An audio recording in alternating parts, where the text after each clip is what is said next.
Well, I have to tell you that I really was not planning on becoming a teacher when I was a kid. Even though I played school at my house, I really did not plan on being a teacher because I had a mom and a dad who were both teachers. And I decided, I don't think that's for me. And so I was going to go to be a doctor. Well, I went to college. Well, I had some things happen in my life that changed that I wasn't going to become a doctor.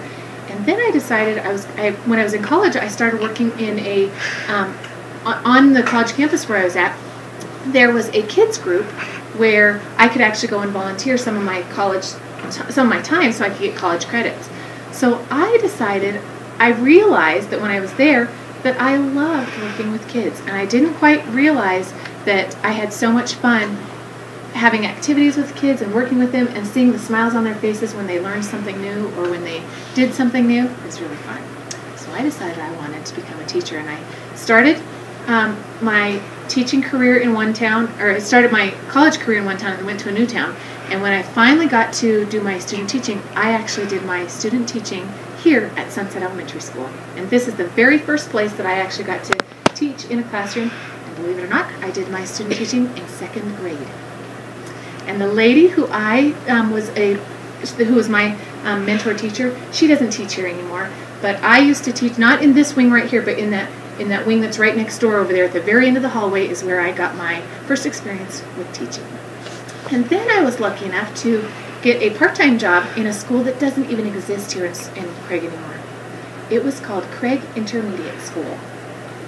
And that was a school that had only 5th and 6th grade. That was before Sandrock Elementary School was even here. Well, that building where Sandrock Elementary School is actually where Craig Intermediate School was. So I started teaching 6th grade there, and I taught 5th grade there. And then I was lucky enough to make it over here to Sunset. And my very first experience coming back over here to Sunset, I was actually going to be a looping teacher with Mrs. Arnett. And then I changed, after I had taught for 1 year back in 2nd grade, I changed and moved up to 3rd grade instead of moving to 1st grade. So then I was 3rd grade, and then I'm back to 5th grade again. So I've had a lot of experiences with different grade levels. But I found out that it takes a very special person to work with kids. And depending on the grade level, it takes a different kind of a special person. And it's hard to be a teacher. And it's so hard because we have to come up with different ideas to make sure that every kid in our classroom is learning. And I do have to be honest with you guys. Don't tell my secret, though. I could never be a kindergarten teacher. And do you know what else? I could never be a high school teacher. But do you know, I absolutely love 5th grade. It is my favorite grade to teach, and so I think I found the place where I need to be. It's my best fit. I work best with the way that those kids learn and teach, and so Mrs. Arnett does a great job in here.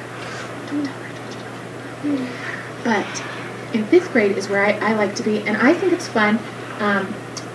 Since I very first started teaching, it's very different. And I have been teaching, let's see, this is my 17th year of teaching. So I've been teaching for a little while.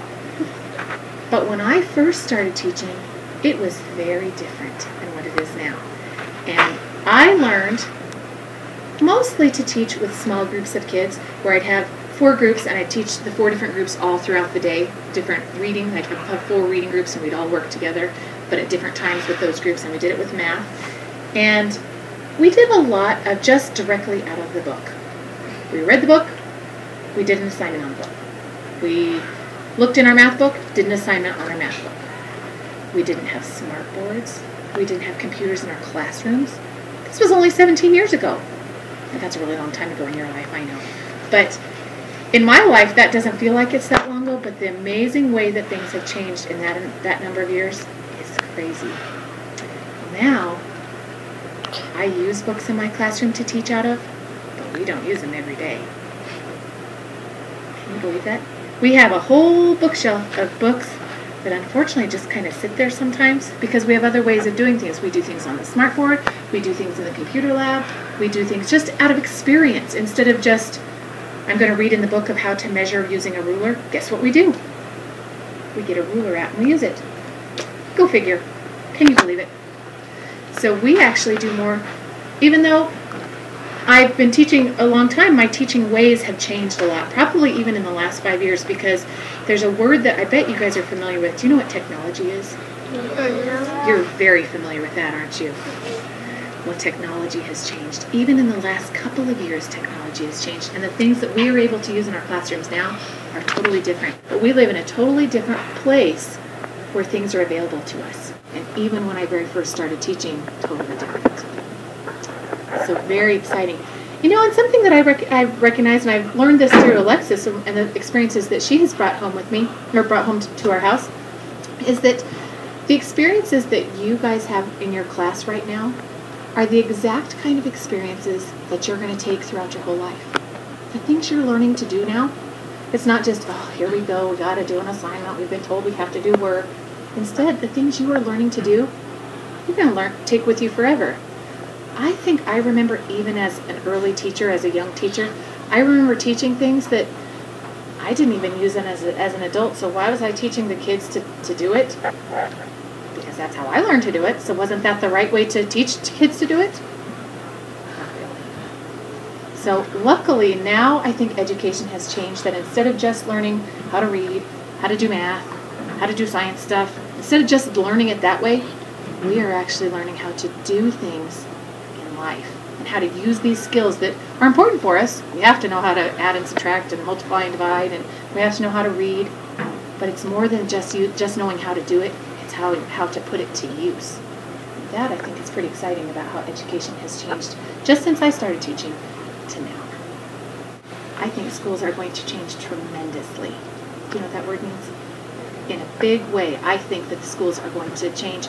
I think right now we are in a place, we're kind of in a transition era, and that means that we're kind of in a time where times are starting to change. People are all of a sudden, teachers are realizing it, parents are realizing it, that if we don't start changing the way we're teaching, we're going to kind of not keep up with the way that the world is moving. That we have to change the way that our classrooms are being run, because otherwise, if we keep doing things the way we've always done them and never moving forward with the way that technology is changing, the way that social things are changing, if we're not moving along with that, we're going to fall behind. So I definitely think things are going to change. And I think that even though right now is kind of where people are becoming familiar with technology and they're starting to use technology more often, I think technology is going to be something that's going to really change education.